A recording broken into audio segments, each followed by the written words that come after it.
The wind came down from the ridge like it had a story to tell, and no patience left in it, rattling the loose boards of the old ranch house and pushing snow against the windows in white sighs. The rancher stood alone by the corral gate, with his hat pulled low and his coat smelling of horse and pine smoke. Christmas Eve had always been a quiet thing for him, since Joy learned to leave without saying goodbye. Yet that night carried a weight that tugged at his chest. The stars burned sharp above the frozen pasture, and the moon laid silver along the fence rails. He had planned to pass the night like the others, a cup of coffee gone cold and memories he did not invite. Then laughter drifted across the yard like a spark skipping off flint. A child's laugh, bright and surprised, and it struck him harder than the wind ever could, because laughter had not lived on his land in a long while, and his heart, stubborn as winter soil, shifted just enough to feel it. The widow's house sat at the edge of the property, where the cottonwoods bent and whispered together. She and her boy had arrived months back with a wagon that creaked like it was tired of carrying grief. He had offered the place because it was right to do, and because the land had room. The boy was thin and curious, with eyes that asked questions, even when his mouth stayed quiet, and the widow carried herself like someone who had learned how to stand after falling. That night the rancher followed the sound of laughter toward the house, boots crunching slow in the snow. Light spilled warm from the windows, and for a moment he stopped, caught between the pull of that sound and the habit of keeping his distance. Christmas Eve was a night that remembered things, and he had spent years teaching himself how to forget inside the small house. The fire popped and leaned toward the chimney. The widow sat with mended sleeves and tired hands folded in her lap, while her son perched close to the hearth. The rancher cleared his throat at the door like a man asking permission from more than just the people inside. The widow smiled and welcomed him without surprise, as if she had known he would come when laughter called his name. The boy looked up with a grin already half-formed, and the rancher felt the strange urge to tell a story, not the kind meant to teach or warn, but one meant to lift the dark corners just enough for warmth to reach in.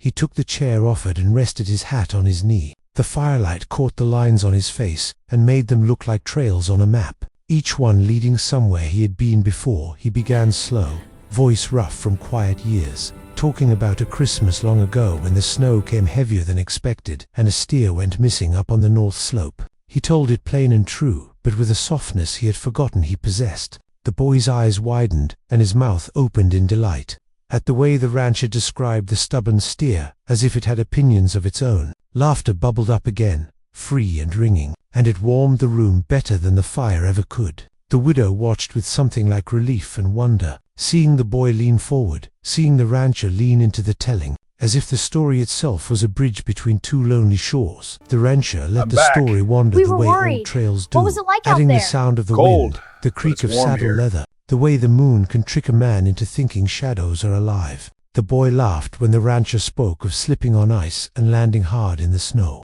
and that laugh cracked something open in the rancher's chest, because he remembered another laugh from years past, one that used to meet him at the door on nights like this. The memory did not hurt the way it once had. It ached like a healed bone in cold weather, reminding him that it had been broken, but also that it had mended enough to carry weight again. He told how he found the steer standing calm back. beneath a lone We were pine, worried. snow What was it gathered like on out its there? back like a blanket, Cold, and how but he it's warm shared his here. last biscuit with it while the storm passed. The boy giggled at the thought and asked if the steer thanked him. The rancher smiled without thinking, a real smile that surprised even him, and said that some thanks are quieter than words. The widow's eyes shone in the firelight, and she nodded, as if she understood more than he had said. The room felt fuller, not with things but with something steadier, like belonging, taking a cautious step inside. As the story wound on, the rancher noticed how his own heart kept time with the rhythm of his words, how each remembered detail stitched something back together. He spoke of riding home under clearing skies, of stars sharp as promises, of feeling small and held all at once by the land. The boy listened like the story was a gift meant only for him, and the rancher realized that in giving it, he was receiving something he had not known he needed. The widow poured coffee, and the steam rose slow, carrying the smell of comfort, and for the first time in many seasons the rancher did not rush the night along. When the story ended, the fire had burned low, and the wind outside had softened. The boy clapped once and laughed again, a sound so pure it felt like a blessing spoken aloud. The rancher stood to leave, but hesitated, heart lighter and heavier all at once. The widow thanked him. The boy asked for another story tomorrow, and the rancher promised without fear that he would return. Stepping back into the snow, he looked up at the stars and felt joy remember him, not loud or sudden, but sure as the dawn that follows even the longest night. Christmas morning broke slow and pale over the ranch, the kind of light that did not rush a man but waited for him to notice. The rancher woke before dawn out of habit, yet lay still longer than usual, listening to the quiet that no longer felt empty.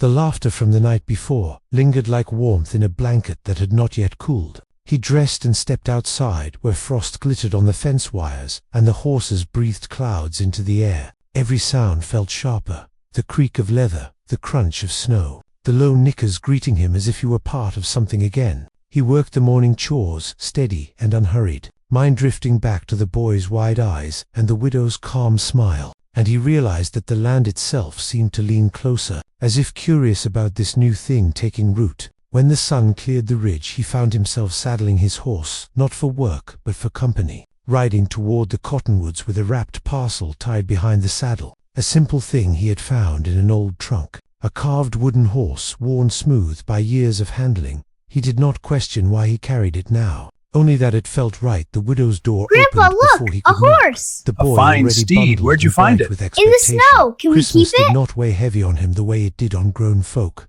It shimmered like a promise. The rancher handed over the small gift with an awkward clearing of his throat, and the boy accepted it like treasure, laughing and galloping the little horse across the table. That laugh again, easy and whole, settled into the rancher's chest and stayed. The widow thanked him, her voice steady but soft around the edges, and invited him in for coffee. They sat together while the boy played and made up his own stories, and the rancher spoke more than he had in years, about the ranch, about storms survived, about small joys found in hard seasons. The widow listened the way people do when they know silence well, and when she spoke of her own loss, she did not rush past it nor dwell. She named it and set it down between them like a shared truth. The rancher felt his own memories stir, the long nights after his wife passed, the way the house had echoed, the way he had learned to live narrow to avoid the ache, and for the first time he did not turn away from those thoughts. He let them sit alongside the present, finding that they did not swallow it. Whole days followed with a gentle rhythm after Christmas.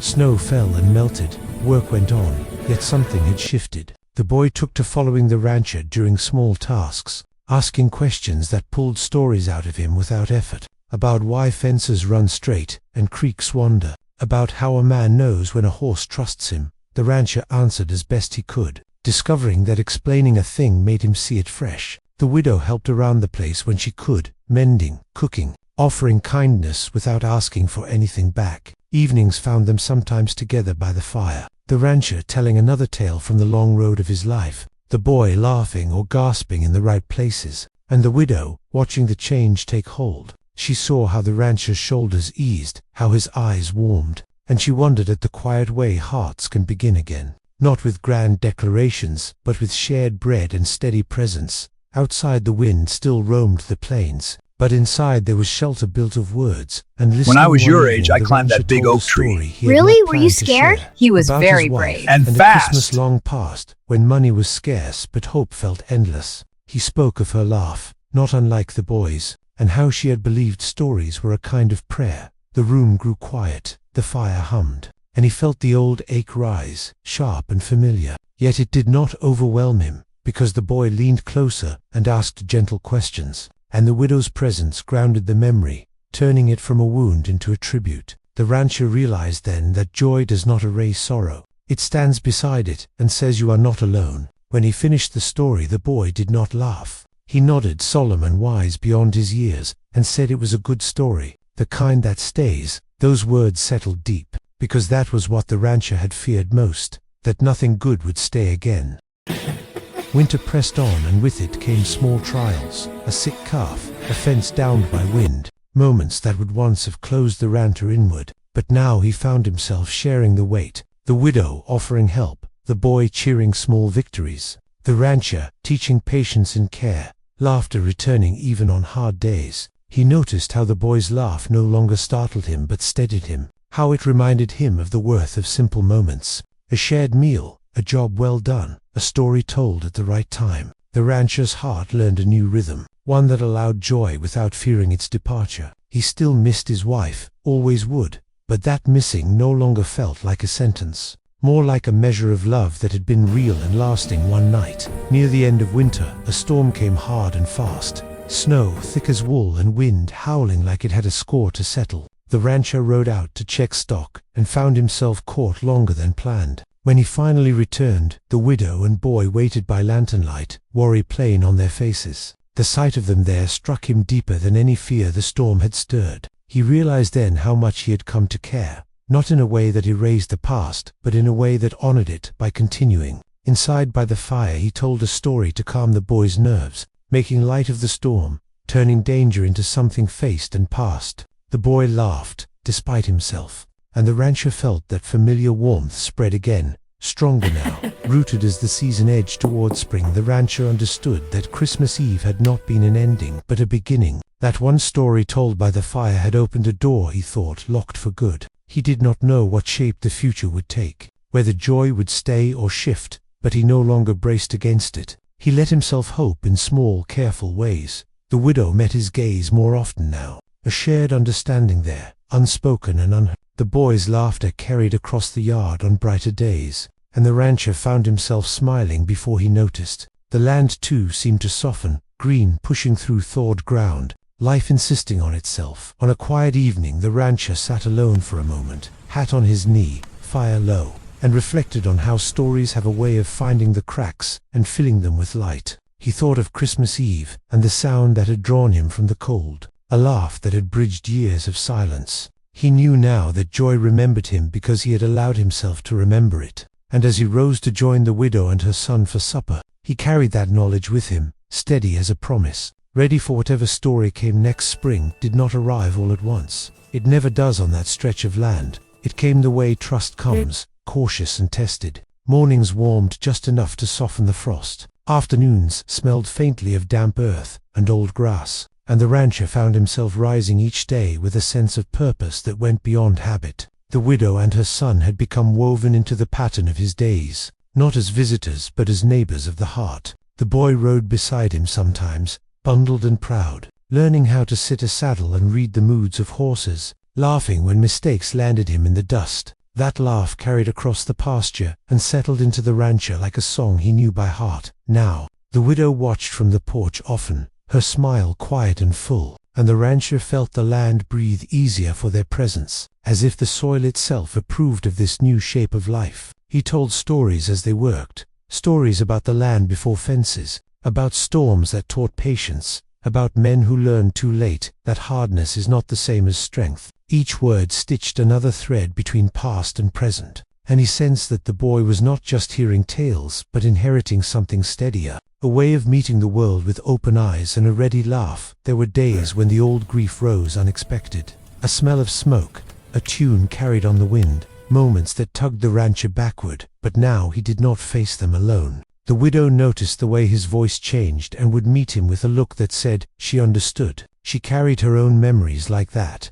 and together they learned how to hold space for what was gone without letting it rule what remained. One evening as the sun sank red behind the hills, the rancher spoke of his wife again, not as a wound but as a companion on the road he had walked. He admitted aloud that he had been afraid to feel joy because he thought it would betray what he had lost. The widow answered with gentle honesty, saying love does not shrink when shared. It grows, even across time. The boy listened quietly, leaning against the rail fence, and though he did not fully understand, he felt the truth in their voices. The rancher realized then that the greatest stories are not the ones meant to entertain, but the ones that teach a man how to live the ranch. You know, this land has seen many sunsets like this one. Fences reset, each one tells a story mended. if you listen The work closely. brought them together in shared effort, laughter rising even when hands were tired. The boy took pride in small accomplishments, driving a nail straight, learning the names of stars as evening fell. The rancher felt a stirring he had not known in years,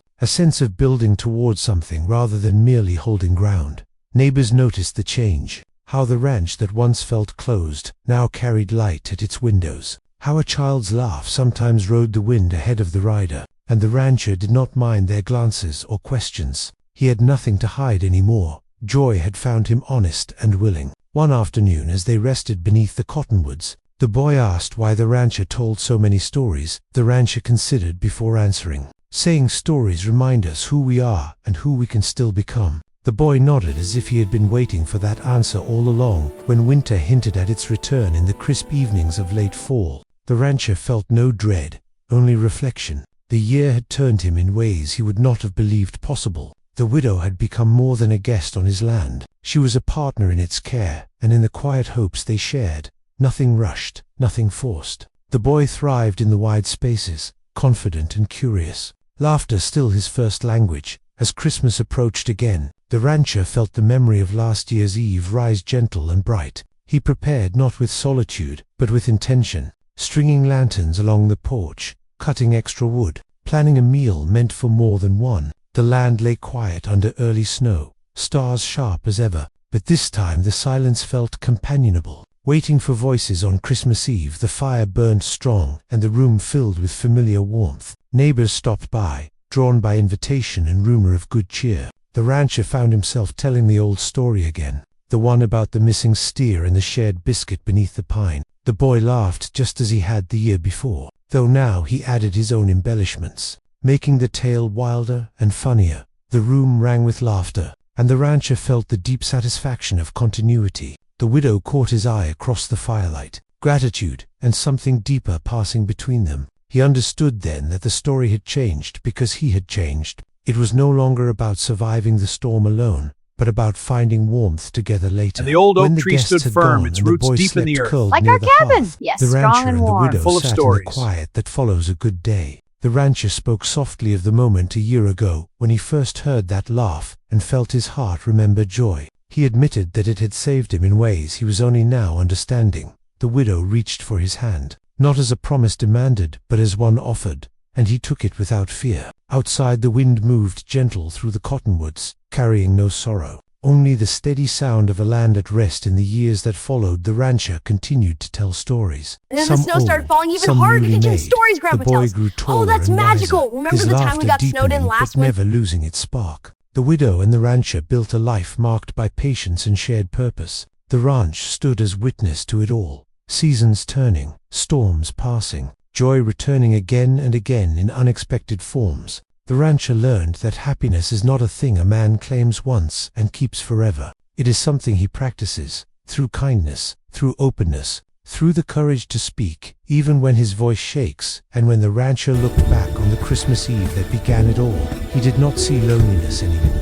He saw a man standing in the snow, hearing laughter for the first time in too long, choosing to follow it into the light. He understood that the greatest gift he had given was not a story meant to make a child laugh, but a heart willing to remember joy, and in that remembering, he found a future wide as the western sky and just as bright.